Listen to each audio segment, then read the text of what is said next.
So they actually did it. And I was really concerned that the writers of The Last of Us were going to screw up this major moment from the game, but they didn't, and I couldn't be any happier. And before we go any further, we are diving into major spoilers right now for one of the most iconic events that just went down in television history, and one that will be just as controversial as major events from shows like The Walking Dead and Game of Thrones as far as shock value is concerned. So if that concerns you, stop watching right now, because I'm going to be starting to talk about spoilers.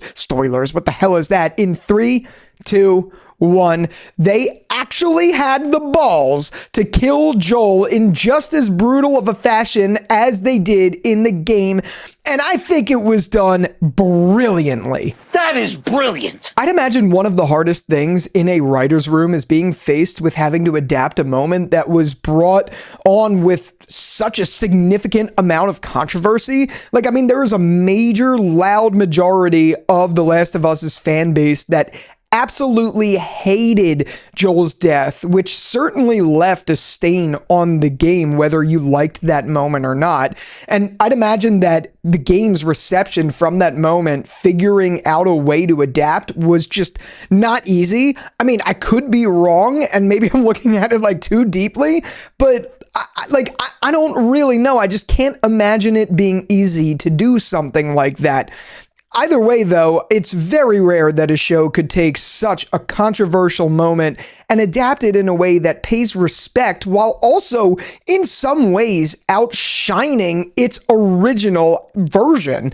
It's just insane. And the fact that they could do that in a way that's digestible for new fans is, I think it's amazing. And it's got to be a really hard thing to do. And I really do believe that Neil Druckmann and Craig Mazin did it just absolutely perfectly. The Last of Us Season 2, Episode 2 could go down as one of my favorite TV episodes of all time, and that is literally, it's no exaggeration. Everything about this episode worked for me, and I know there's going to be some of you out there. I know it. Like, this is just such a controversial thing that I know there is a large amount of you that will not agree with it, and that's okay. That's totally fine. I think, honestly, this is like the prime example of good art. This is the prime example of an episode of TV that inspired me to create this channel, because art, I really do believe, should be enjoyed this way. We should be able to have different takes about it. We should be able to discuss it. And when it comes to something like this that is so significant to a story, there's going to be people who feel all sorts of different ways about it. But just everything about this worked, and more or less the fact that they had the balls to do it. So I really just wanted to start with that and discuss that overall. Yes, there were things in this episode that I didn't love, I guess, but honestly, everything just worked. The pacing was really solid, even though there was a couple slow moments in the beginning.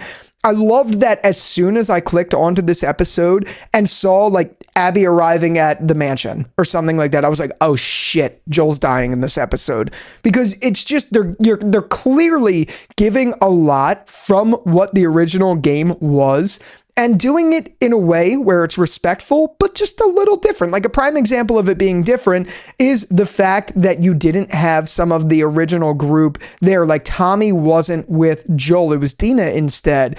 And I thought that was like an interesting change. I'm not like mad or anything about it, because honestly, what they did with Tommy in this episode was just as good. And let's just say, hypothetically, Joel didn't die in this episode.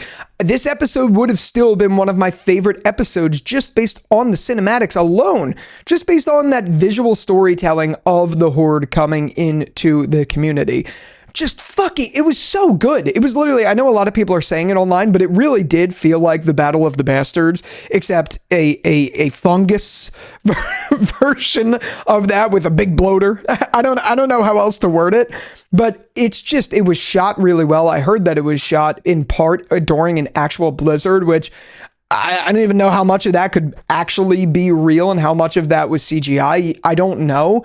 But these practical sets that they film on just look so damn good. And it's so great to see a, I guess, zombie show with this kind of budget. A lot of people had a problem in season 1 with the lack of these clickers and the lack of the stalkers and all of them being in the story. They were only in like, I think we counted, correct me if I'm wrong, I think we counted like 3 when I was doing my reviews for season 1. There was only like 3 scenes with the clickers.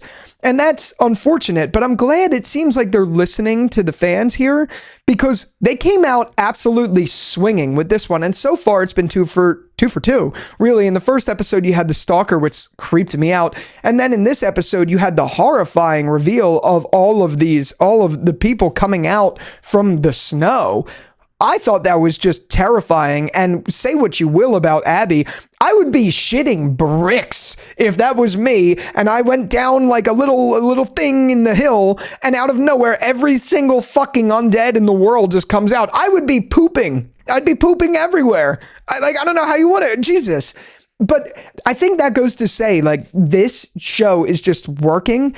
And I love that we finally have a video game adaptation that is just really killing it. In all of its ways, it's really killing it. So there's really not too much other to, like, the biggest talking point of this episode is obviously what happened with Joel.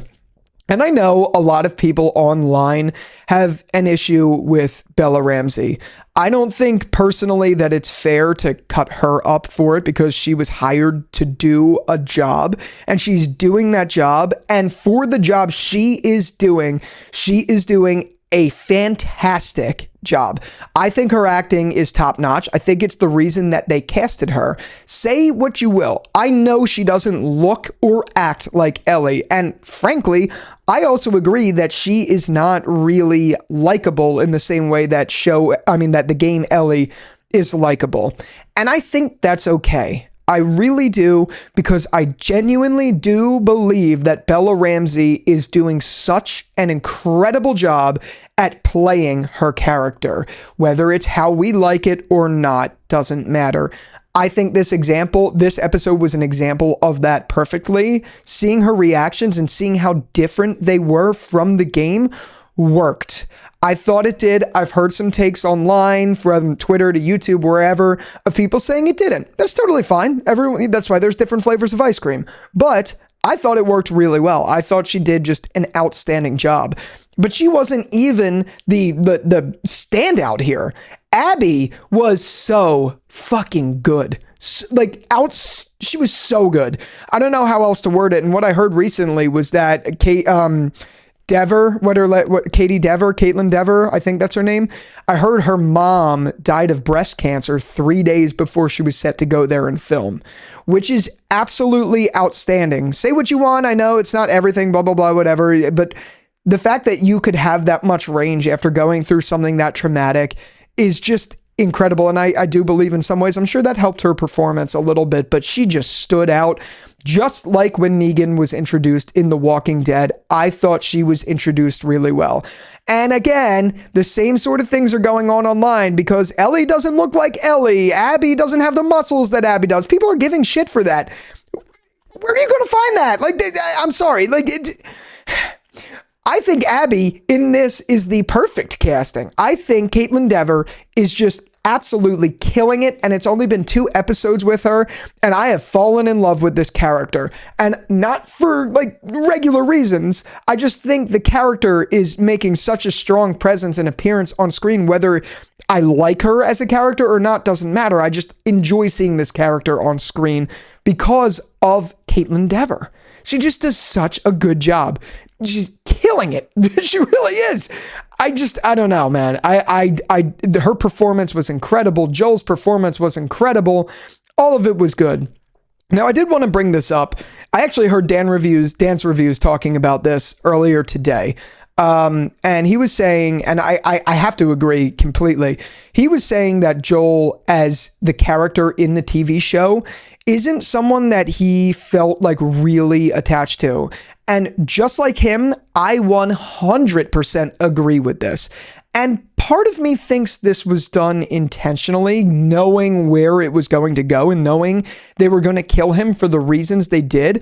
I think to some extent, they tried to position Joel in a way that made us not feel attached to him. And I know some people freak out over Pedro Pascal and get so excited when he's on screen because it's Pedro Pascal.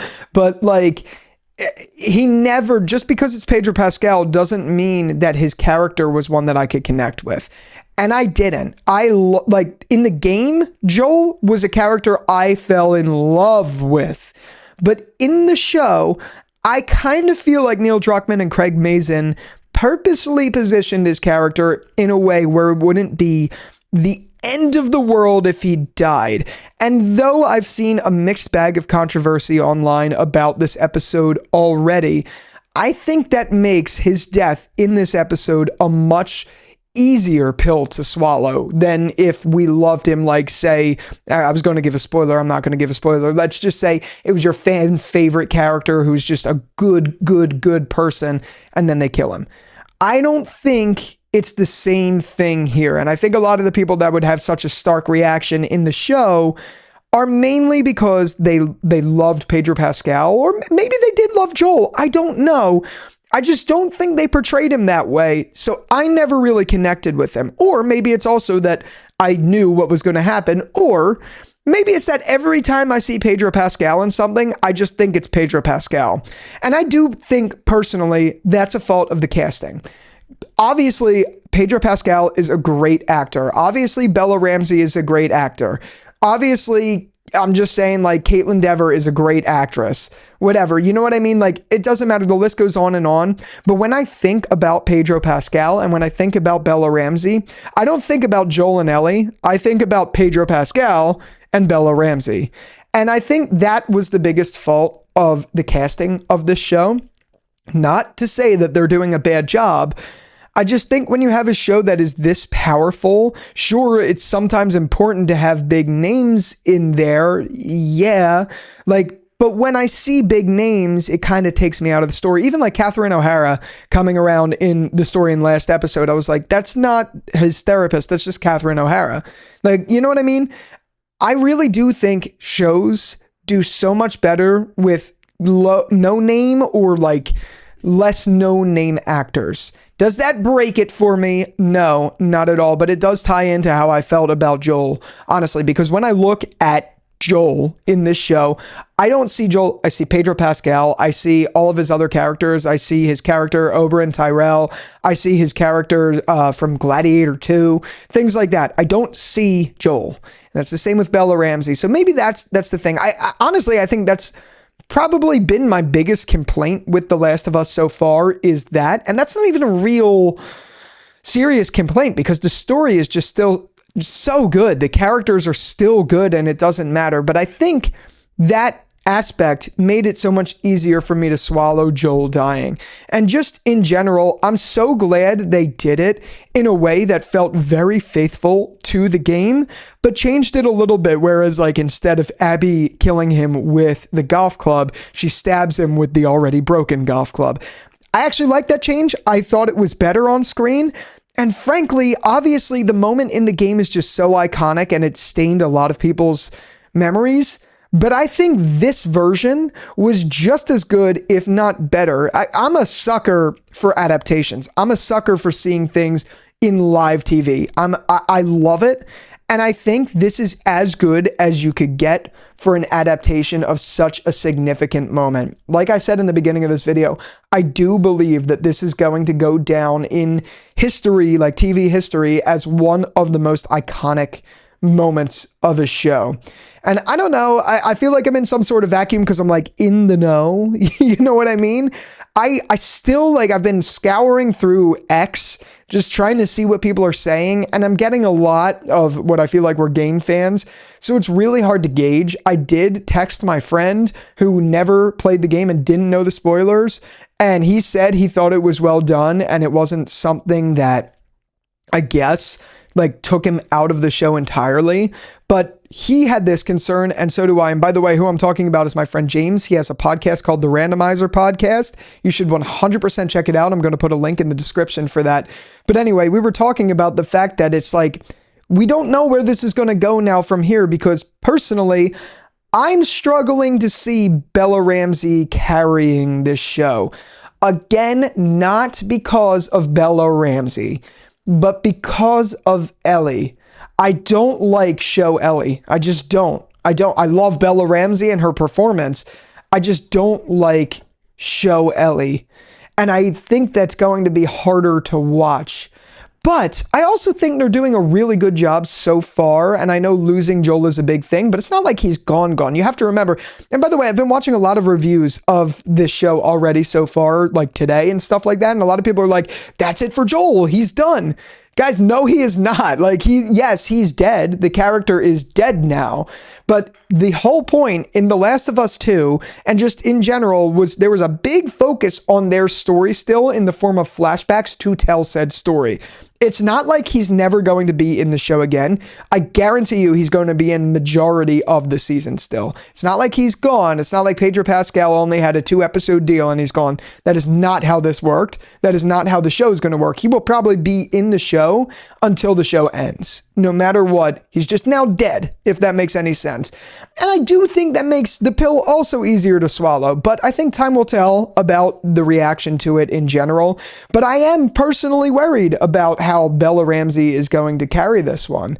I think they're going to need to incorporate a lot of flashbacks. I think they're going to need to focus on Abby a little bit more, whether you like her or not. I think they're going to need to do things like that to really flesh this out. And honestly, I have faith in them, because even though I didn't like episode 1 that much, I fucking loved this episode, and it proves they could do it again. It just does. So yeah, those are my thoughts on it. There's so many more. I'm sure I could go on for another 40 minutes, but I don't want to make this video too long. We're already coming up on 17 minutes of me recording. So definitely let me know your thoughts down below. I will be hanging out there, and I would love to hear your takes on this iconic episode of TV. And yeah, if you're not subscribed, be sure to become a subscriber and consider becoming a channel member as well, because we have cookies. We have a lot of them. I make chocolate chip cookies. I actually don't do that for the members, but maybe I should. I don't know. Regardless, thank you again so much for watching this video. And until the next one, I'll talk to you later. Peace out.